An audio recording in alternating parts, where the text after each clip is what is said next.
Welcome back to another episode of Rock Boys Football. Lincoln Riley, the USC Trojans, land a massive commitment coming out of the transfer portal, and former Texas A&M defensive lineman Isaiah Raikes. You check out the height and weight, 6'1", 327 pounds. This is the type of commitment from the transfer portal that a lot of the USC fans have been pleading for in the comment section, right? Moving to the Big Ten, getting those big dogs on that defensive line that can eat up double teams, win at the point of attack. And that's exactly what Isaiah Raikes brings to the table. I want to talk about what I've seen from Isaiah, talk about what he is going to add to this USC defense, and then talk about a few more emerging targets for the USC Trojans in the transfer portal. Before we get into it, just want to say thank you to you guys. And of course, a shout out to the USC fans. Actually, funny story. I got a USC sweatshirt talking with a buddy. I was like, the USC fans show a ton of love whenever we're talking recruiting, whenever we're talking transfer portal. And he went out,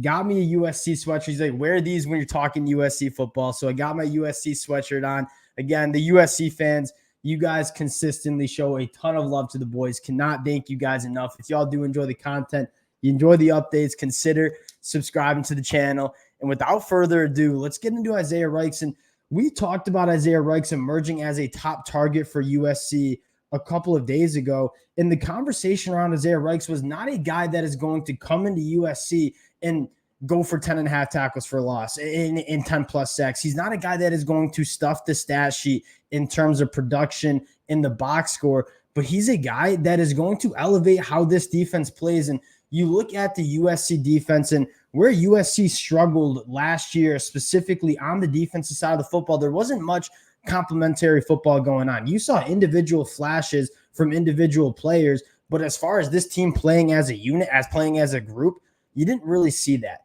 And I think a large portion of it was on that defensive line. You had a ton of really good individual athletes, but you had a lot of penetration. You didn't have those guys that could eat up the double teams, kind of win at the point of attack, and let those linebackers play clean. And we were very critical of Mason Cobb and Tackett Curtis in the play of the linebackers throughout the 2023 season. That defensive line didn't do them much favors in terms of keeping them clean.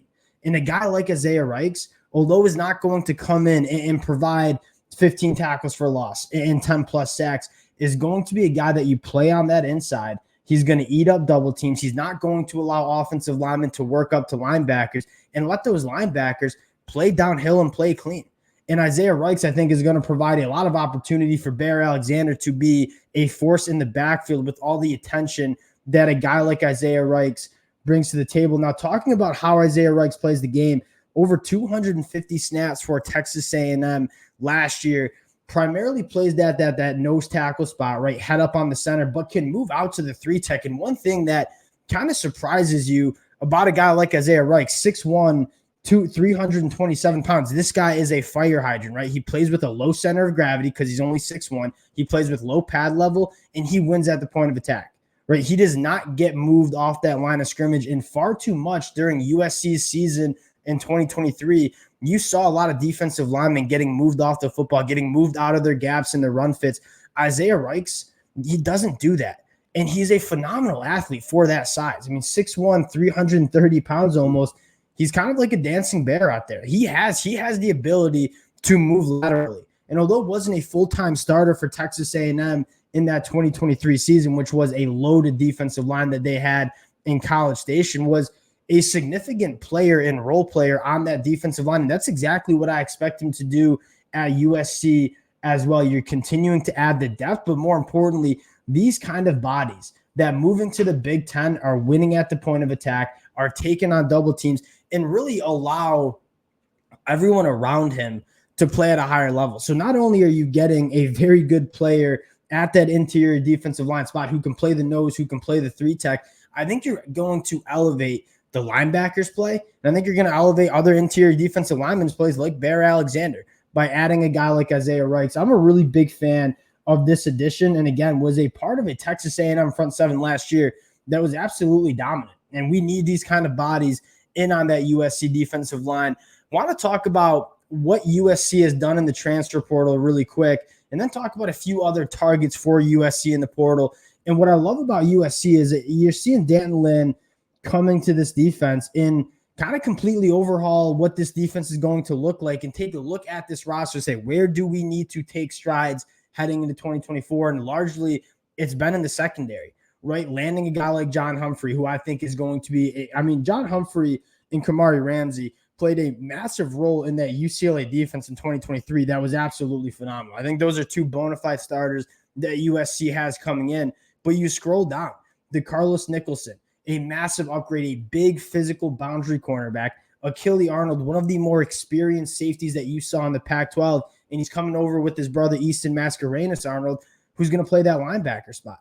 I think USC in the back seven has added multiple starters to that back end and guys that have a ton of upside and kind of fit what Danton Lynn wants to do on defense. So the last box I think you need to check if you're USC is along the line of scrimmage. And you have some guys coming back. Again, Bear Alexander is a dude. I think he's one of the more I think since USC's defense was so poor in 2023, Bear Alexander's individual performance last year for USC kind of gets overshadowed. He was very dominant and extremely disruptive for USC in 2023. And you go out and add a guy like Nate Clifton, who again can play on the inside at 280, but also is athletic enough to play on the outside. And then you bring in a guy like Isaiah Raikes, both of which are coming from the SEC. Do you kind of feel good about that transition to the Big Ten level? Really big fan of what Lincoln Riley, Danton Lynn are doing in terms of overhauling this defense. And these aren't always the flashiest additions, right? Walter Nolan hits the transfer portal, and Tyler Barron and Princely U. USC is going about this in a methodical way and saying we don't need one star. We need multiple guys who are going to come in and play a brand of defense that we want. This defense is not going to be built on stars. It's going to be built on the complete defense playing a role in this defense being successful. The last guy I want to talk about really quick is Silas Balden from Oregon State. Now, this is flipping back to the offensive side of the football, and Silas Balden has really emerged as one of the top targets available in the transfer portal at that wide receiver position. Now, there's a lot of rumors that Evan Stewart is in play for USC. I would be surprised. I would be very excited to see Evan Stewart wind up playing for USC. We all know the elite caliber of player Evan Stewart is, but you look at that wide receiver room and you look at this team and say, all right, where do we need to allocate our resources on the recruiting trail? I don't know if adding a star like Evan Stewart is necessarily where you want to go. I would probably continue to do what USC is doing, just continue to get really good football players that are going to elevate the level of this team. Now, Silas Balden, a guy that has offers from most Power 5 programs coming over from Oregon State, has emerged as a top target for USC. USC is going to get a visit from Silas Balden. A couple things that I really like about Silas Balden. One, extremely productive in an Oregon State offense that didn't really want to throw the football that much, right? 54 catches for over 740 yards, only 2 drops all season. Silas Balden is experienced. He's reliable. And some of the things that I like about his game is, one, the ability to create separation. He's a guy that is an experienced route runner and knows how to run routes and create separation and be a quarterback's best friend in terms of creating separation early in his route tree. And then the second thing, he takes those movement skills that he has running routes and says, all right, if you get me the football in space, whether it's an end around, whether it's a screen, I'm going to be a threat. Very similar to Zachariah Branch. I don't know if Silas Balden, that is, has as much juice as Zachariah Branch, but he has that ability to be a playmaker with the football in his hands. And Lincoln Riley's offense is predicated on getting the football to your playmakers in space. And I think Silas Balden would be a perfect addition in that wide receiver room, which is a relatively young room. You look at most of the contributors that are going to be the guys relied on in that USC wide receiver room: Zachariah Branch, Malachi Lemon, Jacoby Lane, Deuce Robinson. All those guys are going into their second year of college football. Getting a veteran like Silas Balden, I think, would mean massive things for this USC offense.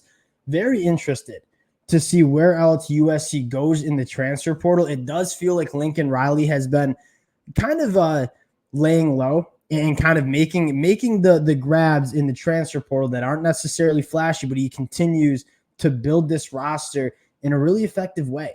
Really excited about it. Again, appreciate you guys rocking with the boys, the USC fans, all the fight ons in the comments section. Appreciate you guys more than you know. If you guys do enjoy the content, consider subscribing to the channel, and we'll talk to y'all later.